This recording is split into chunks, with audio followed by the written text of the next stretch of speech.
ನಮಸ್ತೆ ವೀಕ್ಷಕರೇ, ನೀವು ಇಷ್ಟಪಡೋರು ನಿಮ್ಮಿಂದ ದೂರ ಆಗಿದ್ದಾರಾ? ಅಥವಾ ಯಾರಾದ್ರನ್ನ ಇಷ್ಟಪಟ್ಟಿದ್ರೆ ಅವರು ನಿಮ್ಮ ಹತ್ರ ಬರ್ತಾ ಇಲ್ಲ ಅಂದರೆ, ನಿಮ್ಮಿಂದ ಯಾರಾದರೂ ದೂರ ಆಗಿದ್ರೆ ಈ ತಂತ್ರ ಮಾಡಿ ವೀಕ್ಷಕರೇ.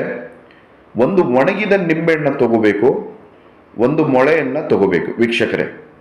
ಆ ನಿಂಬೆಹಣ್ಣಿನ ಮೇಲೆ ಯಾರು ದೂರ ಆಗಿದ್ದಾರೆ ಅವರ ಹೆಸರು ಮತ್ತು ನಿಮ್ಮ ಹೆಸರನ್ನು ಬರಿಬೇಕು. ಬರೆದುಬಿಟ್ಟು ವೀಕ್ಷಕರೇ, ಕೆಳಭಾಗದಲ್ಲಿ ಕ್ಲೀಮ್ ಅಂತ ಬರಿಬೇಕು. ಬರೆದು ಒಂದು ಮೊಳೆಯನ್ನು ತಗೊಂಡು ಅದರ ಮೇಲ್ಭಾಗದಲ್ಲಿ ಚುಚ್ಚಬೇಕು ವೀಕ್ಷಕರೇ. ಚುಚ್ಚಿ ನೀವು ರಾತ್ರಿ ಮಲಗುವಂಥ ಸಮಯದಲ್ಲಿ ಎಡಗೈಯಲ್ಲಿ ಹಿಡ್ಕೋಬೇಕು. ಎಡಗೈಯಲ್ಲಿ ಇಟ್ಕೊಂಡು ಈ ಮಂತ್ರವನ್ನು ಹೇಳಬೇಕು. ಓಂ ಕಾಮದೇವಾಯ ವಶ್ಮಾನಯೇ ಸ್ವಾಹ.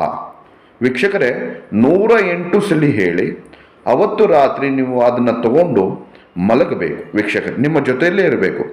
ಬೆಳಗ್ಗೆ ಎದ್ದ ತಕ್ಷಣ ವೀಕ್ಷಕರೇ, ಯಾರು ನಿಮ್ಮಿಂದ ದೂರ ಆಗಿರ್ತಾರಲ್ಲ ಅವರು ಯಾವ ದಿಕ್ಕಿನಲ್ಲಿದ್ದಾರೆ ಆ ದಿಕ್ಕಿನಲ್ಲಿ ಹೋಗಿ ಮುಚ್ಚಬೇಕು ವೀಕ್ಷಕರೇ. ಮುಚ್ಚಿ ಯಾರು ದೂರ ಆಗಿದ್ರೋ ಅವರಾಗೆ ನಿಮ್ಮ ಹತ್ರ ಬರ್ತಾರೆ.